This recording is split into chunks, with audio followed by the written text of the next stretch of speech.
Today, we're in the third part of a series called Influencers. Now, we're not talking about those fantastic people on TikTok and Instagram, who are influencing the world. We're talking about people who made an impact in their culture, in their society, in the world that they lived in, specifically because of their faith. Specifically because of what they believe. Now, just to kind of let you behind the curtain a little bit, to let you know the motivation for this series, where the whole idea came from.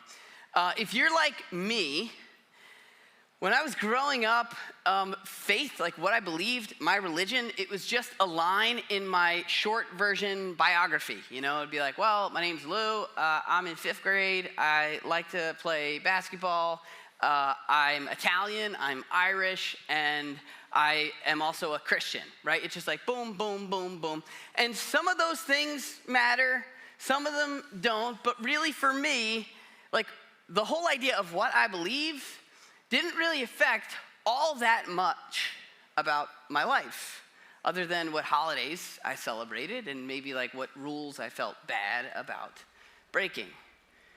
But for me, again, in my own journey, there came a point where I started reading about other people who were reading the same teachings of Jesus that I was reading, but they plugged them in to their lives. They tried to act on them, and their lives changed dramatically. They made an impact on the world. Now, I'm not talking about people who are in the Bible and their stories. I'm talking about people who read the things that are in the Bible and plugged them in. And for me, it was mind-blowing. All of a sudden, faith wasn't just something in the short version of my biography. It was something that could be energizing, motivating, that could give you purpose in life, a sense of meaning, and it just blew my mind. And so the whole idea behind this series is really to expose you to some of those people, to show you what faith could look like when we plug it into our lives for real. There was a guy on week 1 that we introduced you to. His name was William Wilberforce. If you weren't with us, William Wilberforce, he's known for abolishing slavery. He's known for abolishing the slave trade, in England. And so here's this guy. He was really famous, really wealthy, really popular, really successful at work. And then all of a sudden he has this experience of faith where he's like, I think I believe this stuff. And so then he didn't know what to do. He was like, well, do I just leave my job? Do I leave my success? Do I leave politics? Do I totally redirect the trajectory of my life? And so he had plans to become a monk or a clergyman or a priest. But one of his mentors, who was also a person of faith, kind of spoke into that situation, was like, no, don't leave what you're doing, but let what you believe inform that. What if you are where you are for a reason? What if you are the way you are, in the place you are, at the time you are, for a reason? He says, for such a time as this.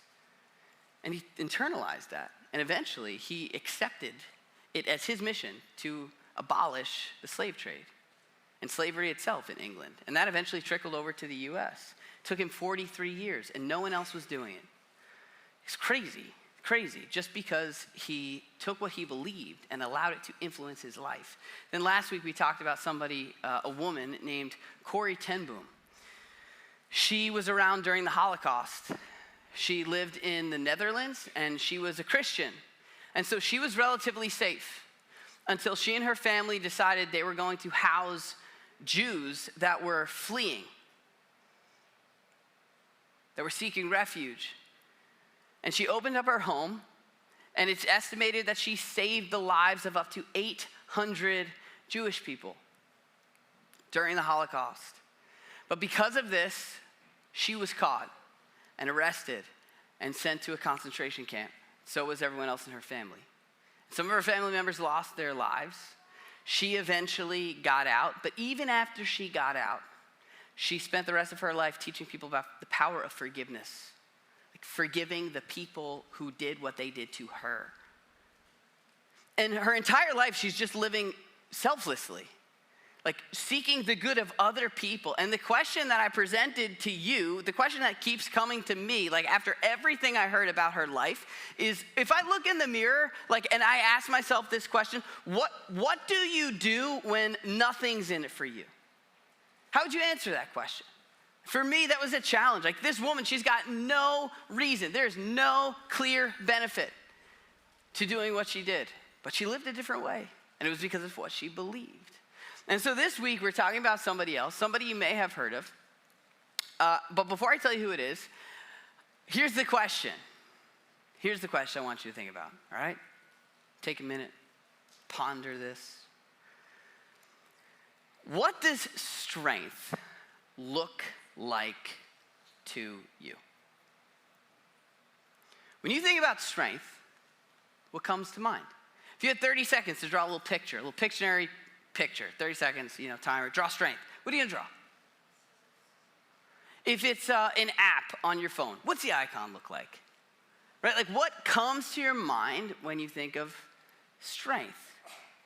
For me, and what I'd argue for a lot of people, it's this picture of power. Power. I remember, so my brother, he's 5 years younger than me. Some of you know him. He's been working out in the parking lot. He's not here this week, so that's why I can tell you this story. I'm 5 years older than him, and 5 years is a long time when you're a kid, right? And so I was bigger than him and stronger than him. And I would just kind of, push him around and beat him up and whatever, playfully. But I enjoyed being stronger than him because there weren't many other people that I was stronger than. So there came a point, though, where he went away to school and got into working out. And he kept growing long after I stopped growing. And he came back like just sculpted and tall and whatever. But in my eyes, he was still my little brother until one day, and he doesn't know about this. I've never told him this. One day we're at my parents' house, we're upstairs, and I'm like joking with him, and I like punched him. And he just turns around and he comes at me and he lowers his shoulders, and for the first time in his life, he like moved my whole body, and I realized, oh no, he's stronger than me. I haven't told him that. But it's this power. Yeah, please don't tell him.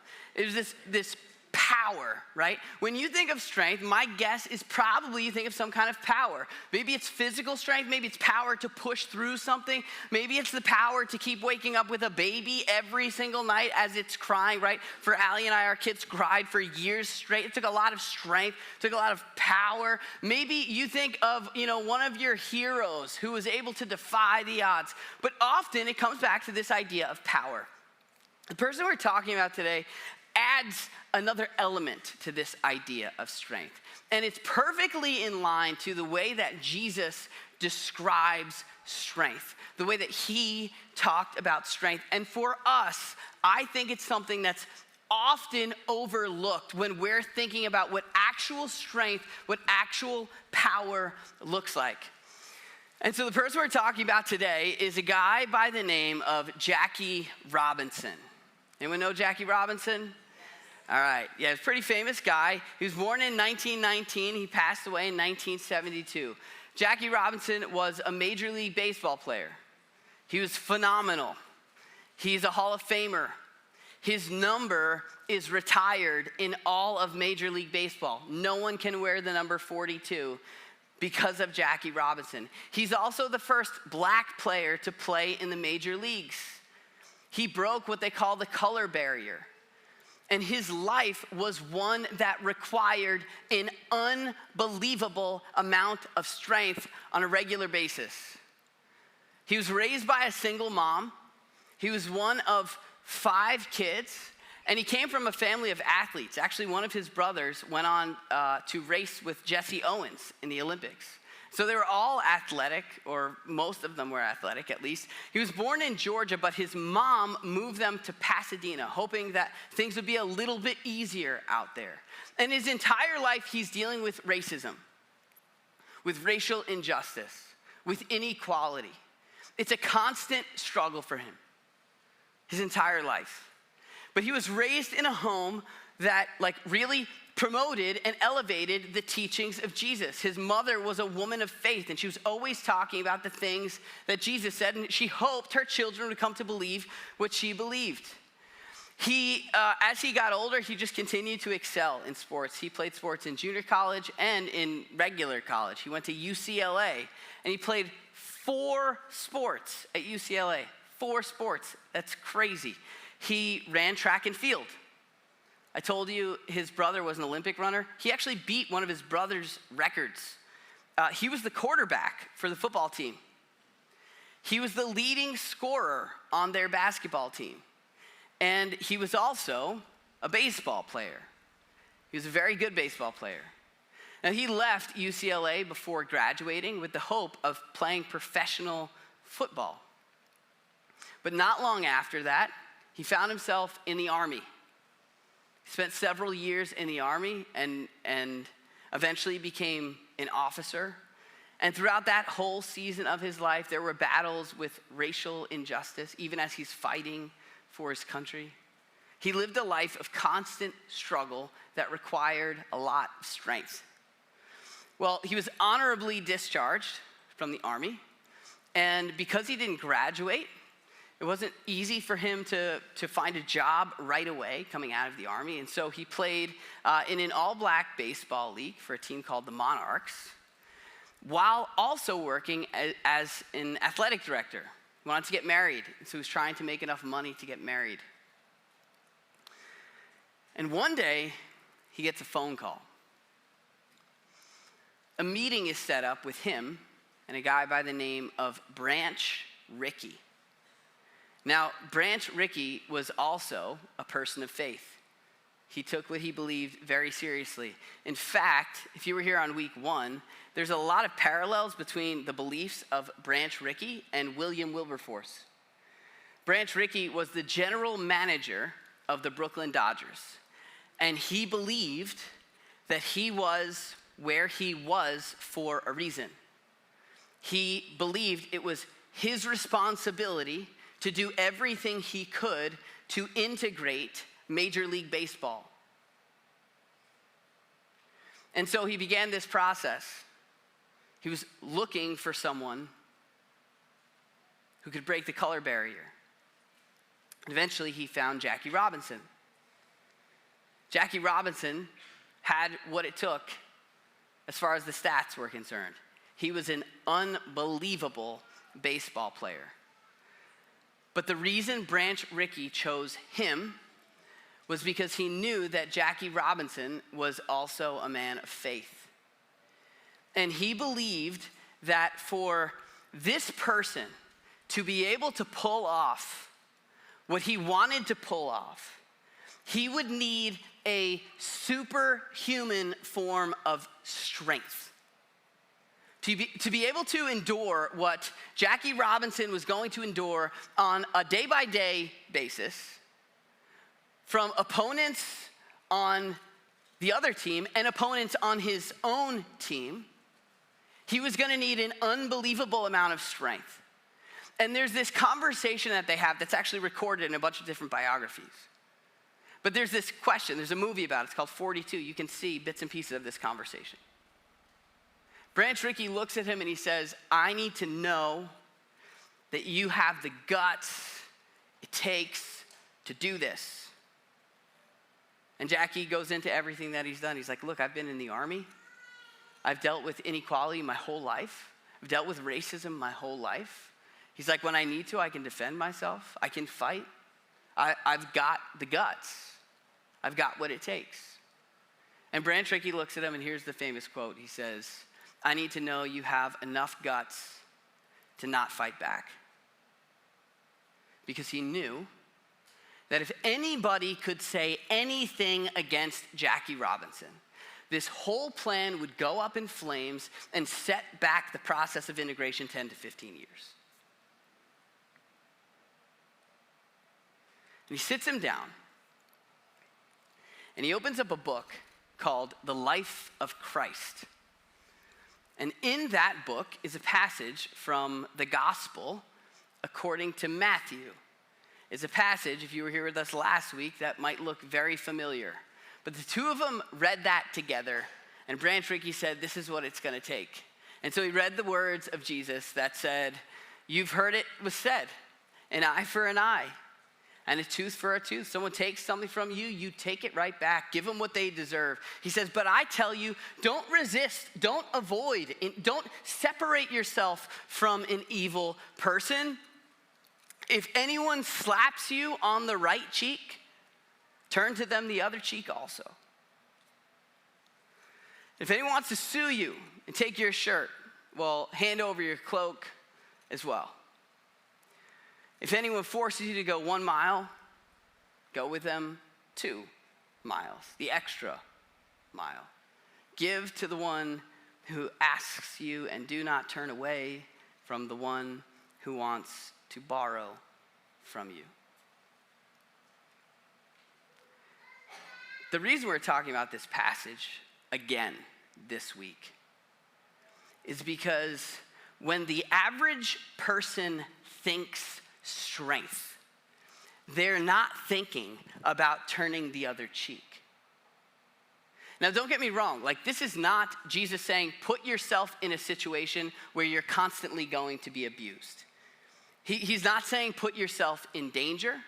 And this is not, what I'm not trying to do here is give you some kind of advice as to how to handle racism or inequality. That's not the point here.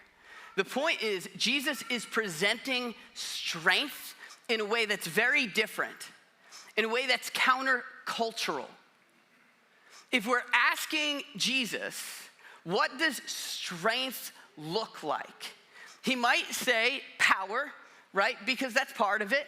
There is this idea of power, but it's not just power. And this is the aspect that I think we're missing, the part that Jackie needed to be able to pull off what he was gonna pull off.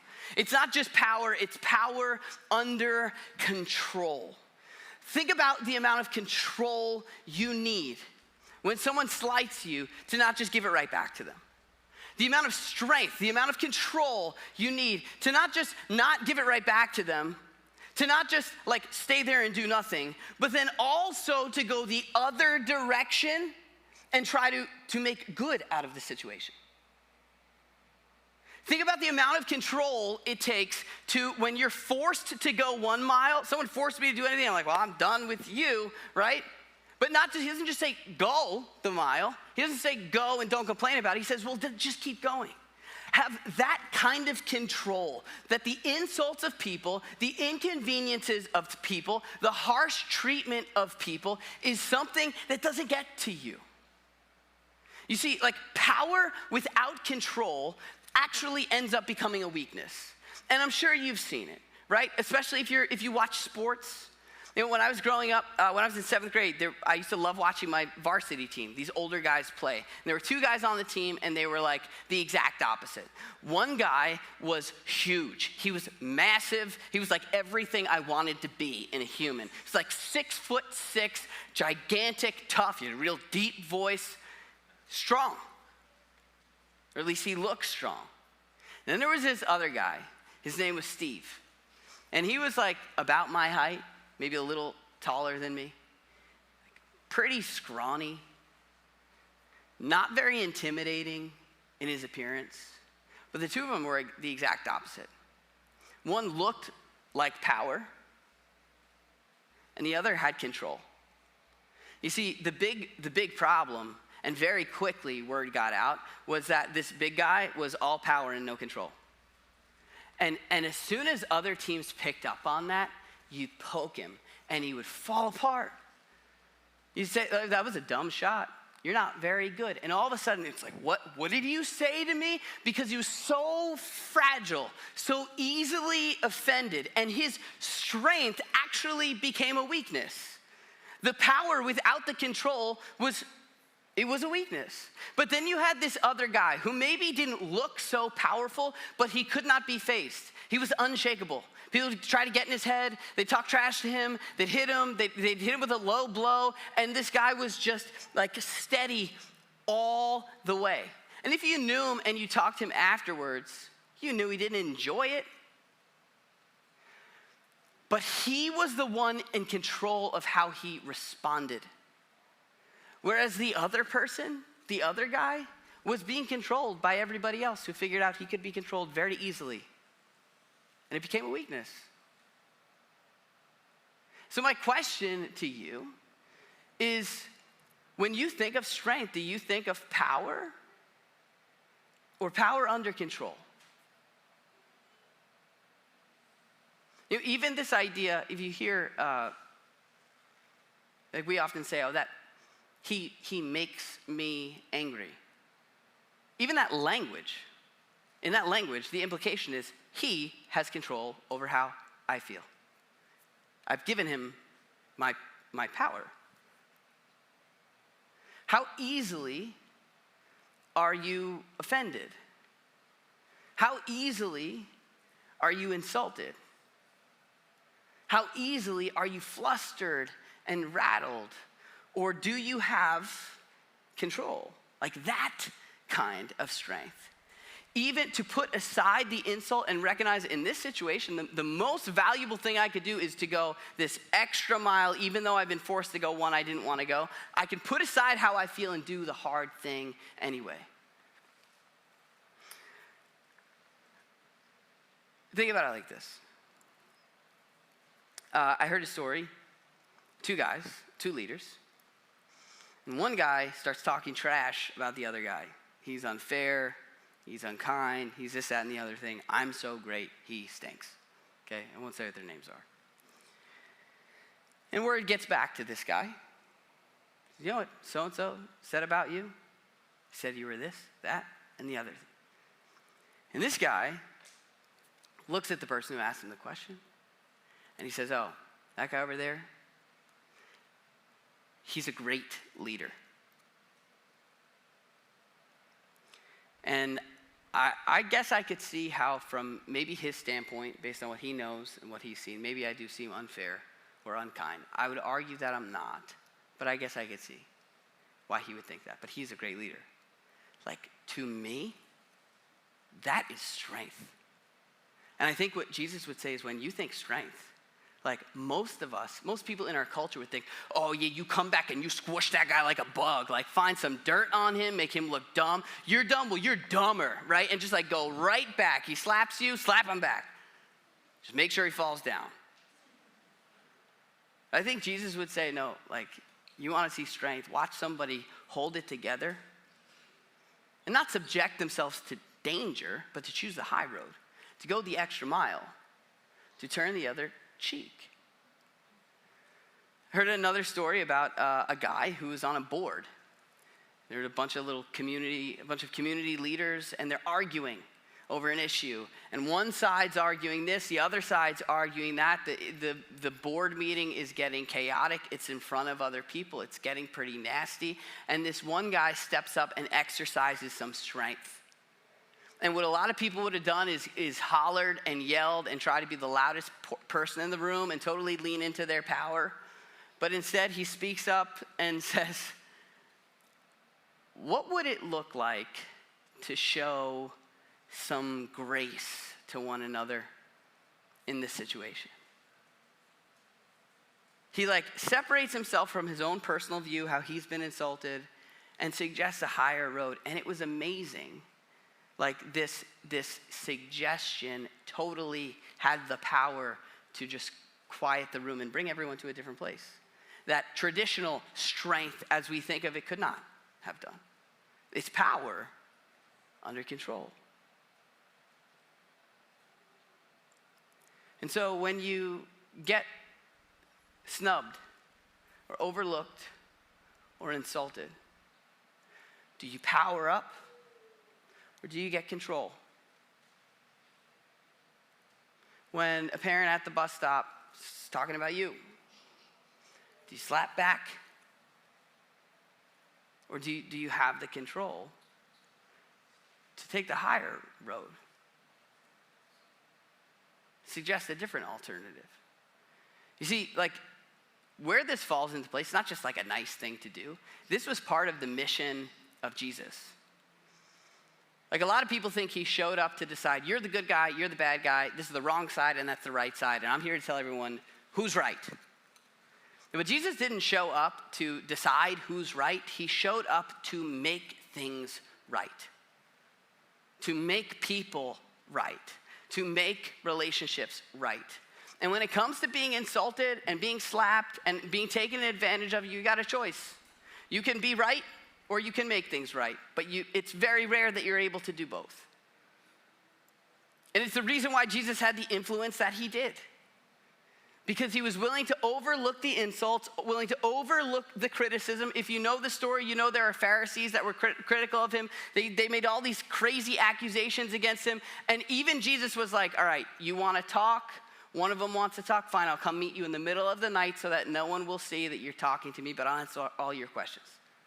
Like just constantly thinking about someone else. It's power under control. Some people would define this as being meek. Meek, not weak, but meek. Power under control, like a horse. With all this power and strength to pull thousands of pounds and yet like controlled by just a little piece in the mouth.